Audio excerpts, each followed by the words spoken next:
What's happening, everyone? Welcome back for another episode of the Chamber Podcast. My name is Rob Johnson. We have a big show in the studio for you today. I'm very excited about our special guest. Joining me in the studio is Brighton Chief of Police Brent Pirochta.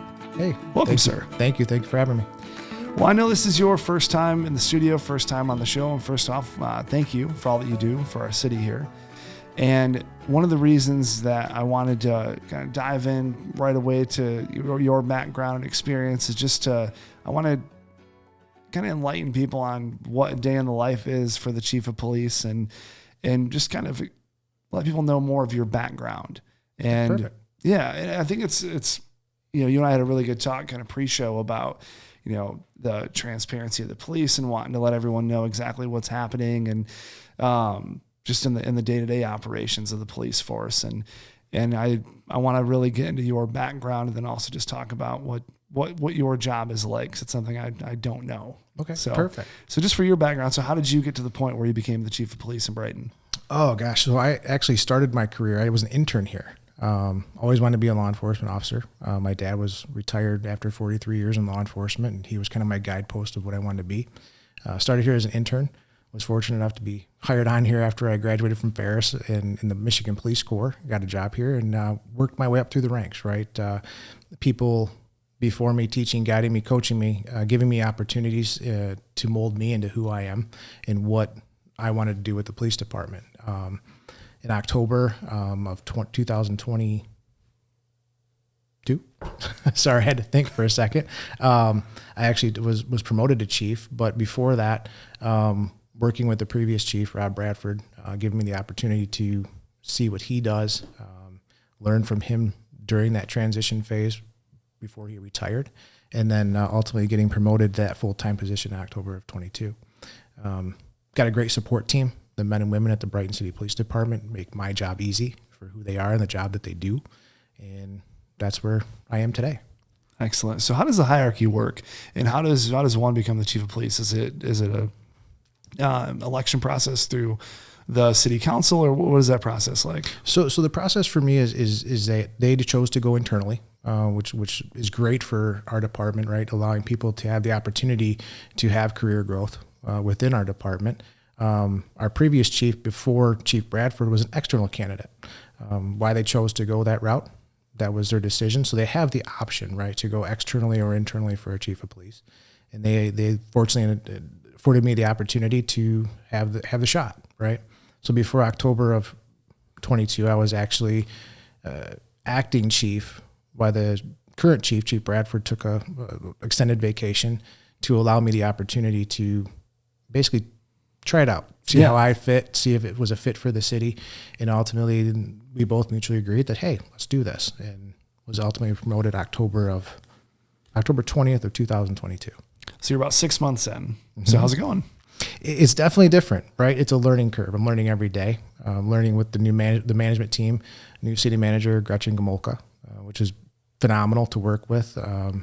HR, community development, DPW, learning all of what they do in the overall operation of the city as a whole, right?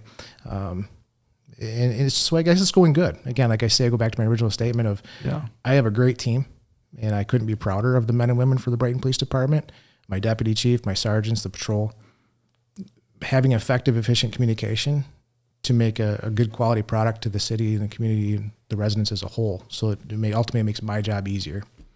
That's awesome. So one aspect that I really like to think about, especially when we go into the public sector for businesses, is how leadership plays a role in that responsibility, whether it's on the political side or the law enforcement side. In our business, we focus a lot on leadership and how to encourage leadership up and down the chain of command. How does that parlay over to the police force, and how does leadership work under your direction as chief? Leadership, in my opinion, is being effective communicator, right? And empowering your people to make decisions, right? Not being overwatching and constantly, I want to task you with something, but I'm going to ultimately tell you how to do it. I believe in that. My guys, we learn by mistake, and we all can help teach each other and grow. From my position is teaching, coaching, and mentoring fellow officers, sergeants, and ultimately accountability, right? And allowing my people to hold me accountable as I would hold them accountable. To me, that's what leadership is all working together for the overall common good of the community and that delivering that quality service to our citizens. When you go into training, so when you first started, you said you started as an intern. What are, kind of looking back, what are some of the things that if you were talking to a younger officer now that are important leadership qualities that you wish you may have known earlier, or just things that you thought were very, very valuable as you entered into the police force? I think always listen to people that have done what you are wanting to do, right? Take the good from that individual and how you saw they were successful, and also weed out what didn't work and learn from that person's mistakes or lack of success and how you can navigate through that. Always be willing to challenge yourself.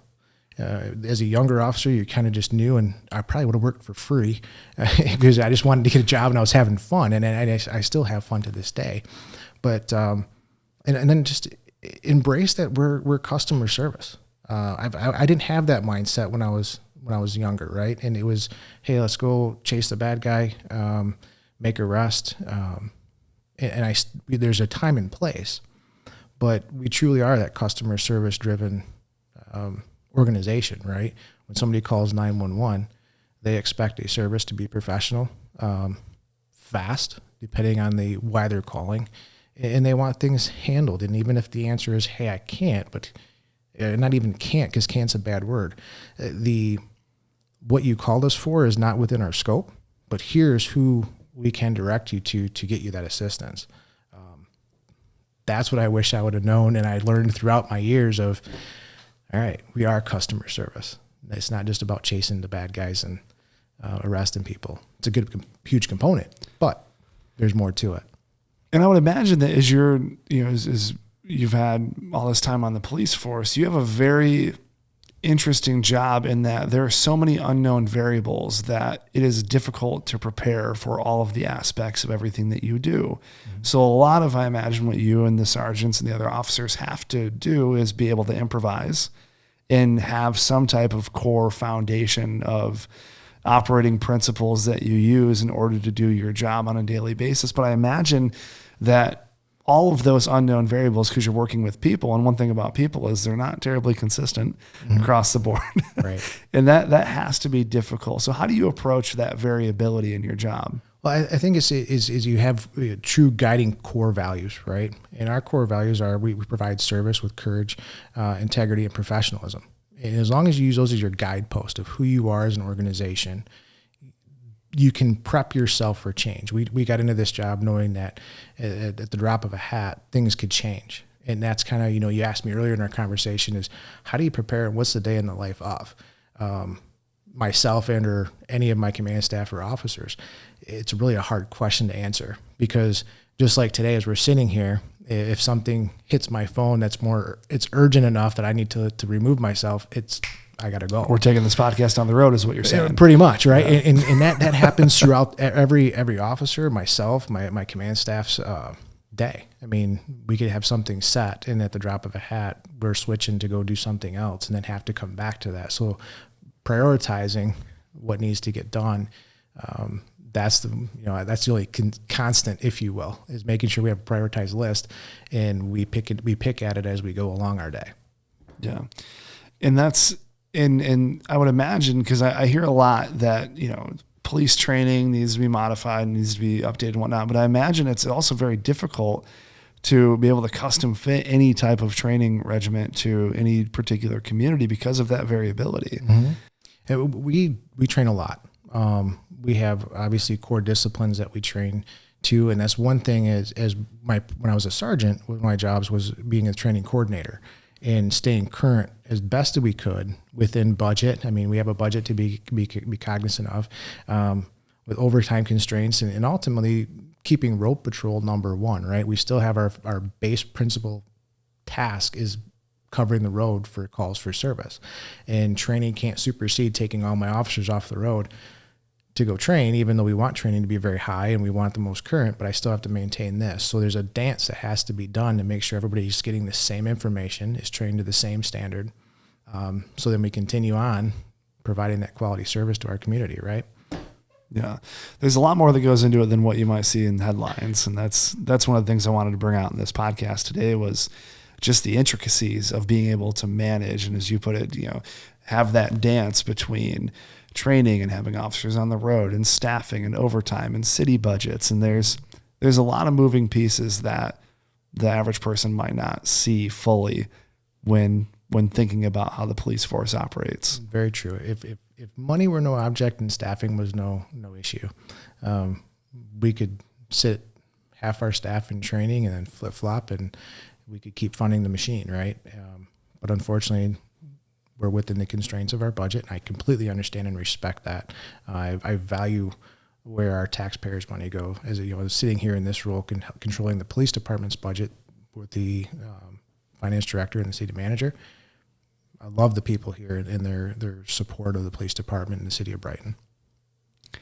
So moving towards things that are actively happening in Brighton, obviously we have the construction project downtown right now. And I will say, I was a little nervous when the plans were announced and like what that would look like in downtown. And I know everyone has their critiques and whatnot, but I don't know who has been, the main driver of this and whether it's the DDA, the Brighton Chamber, obviously the Brighton Police Force.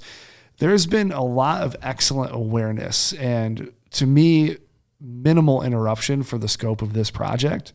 And I've, as a business owner in downtown Brighton, I've been pleased with how things have been flowing and moving.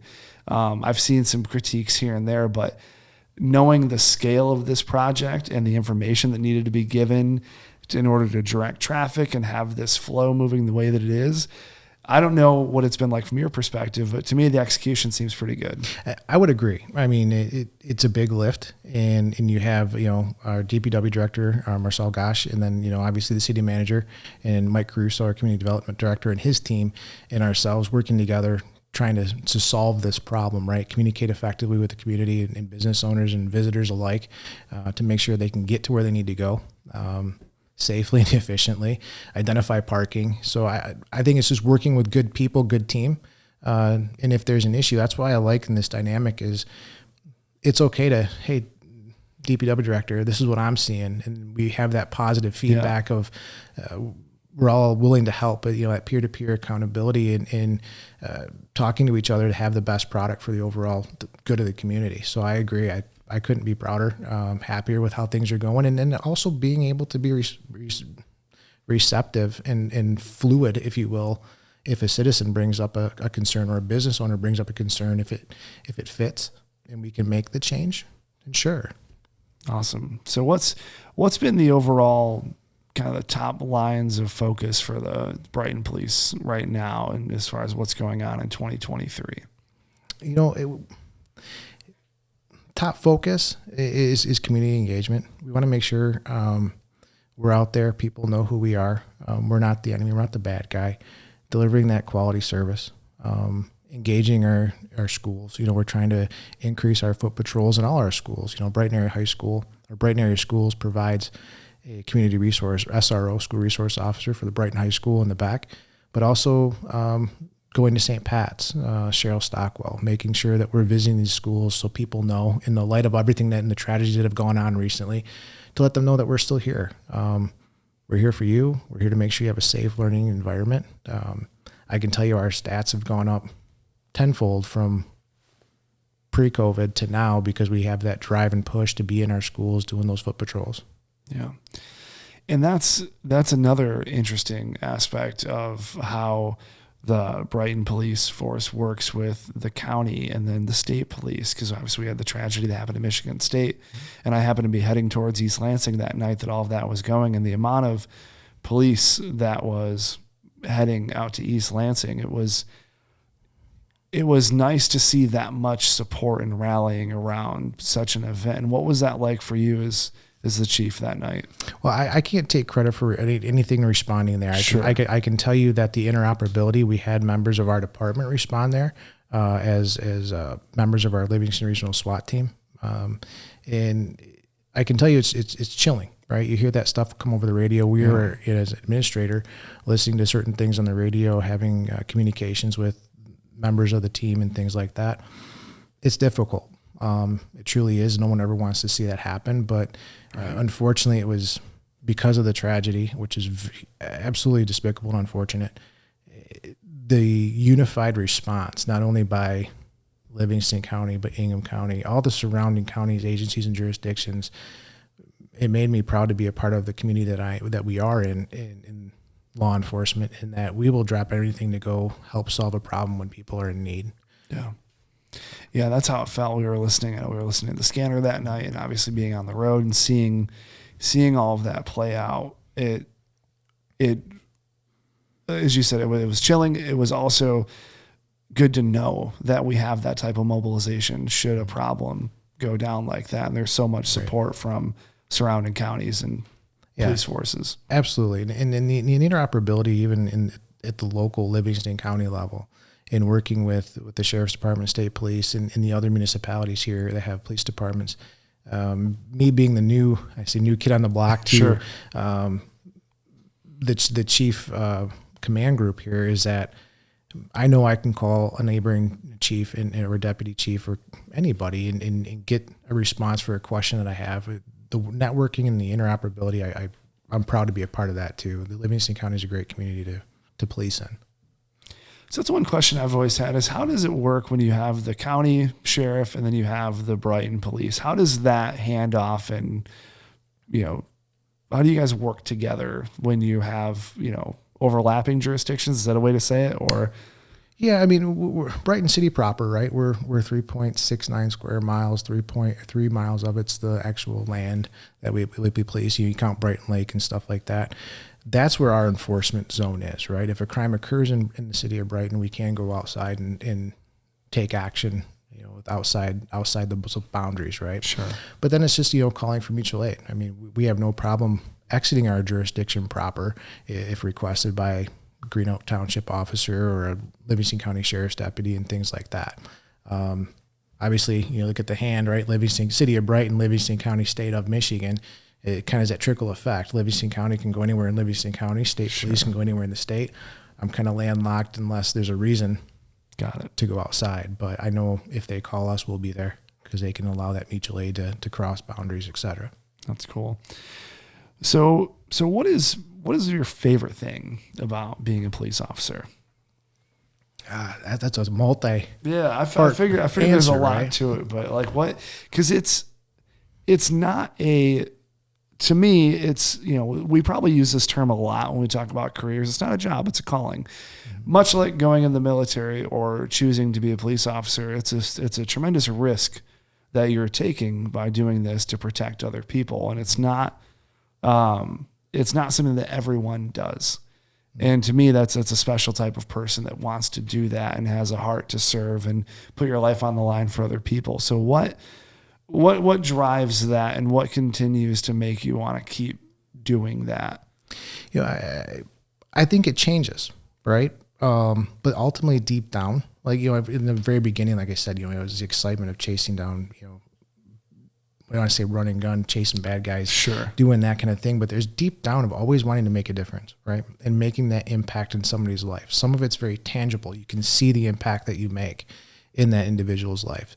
Some of it you'll never know that you made that impact, but somewhere down the road, year, 5, 10 years down the road, you might run into that person and they come back and say, hey, you and I had a conversation and it really changed my trajectory, what I was doing, and this is where I am today. So thank you for that interaction, right? Even whether it was by an arrest, there's people that we've arrested that we've talked to, and I've seen them down, hey, how you treated me made a difference in my life and my trajectory. That's what keeps driving, is to make that positive change and difference in our community and having those interactions with the youth, right?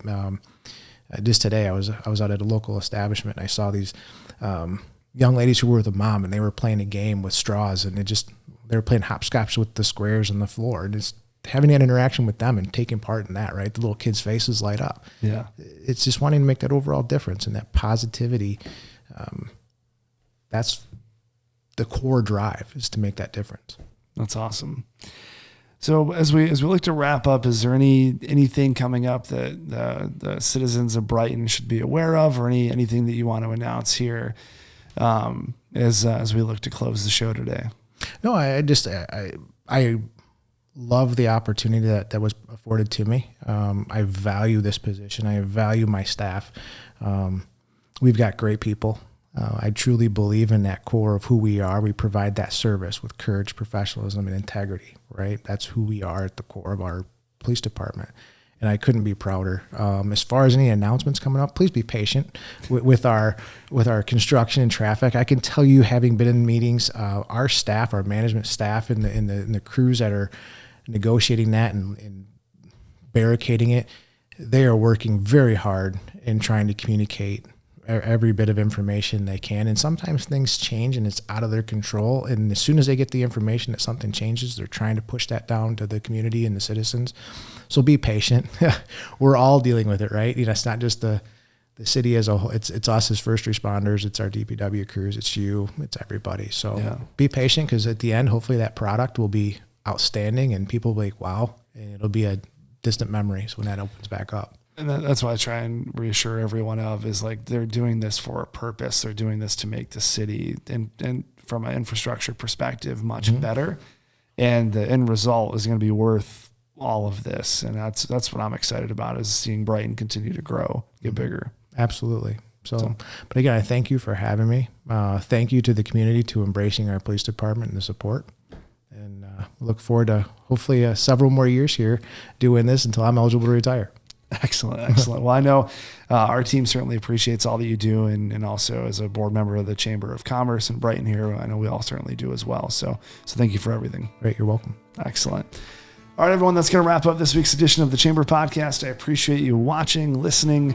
We will catch you next week for another episode. Take care.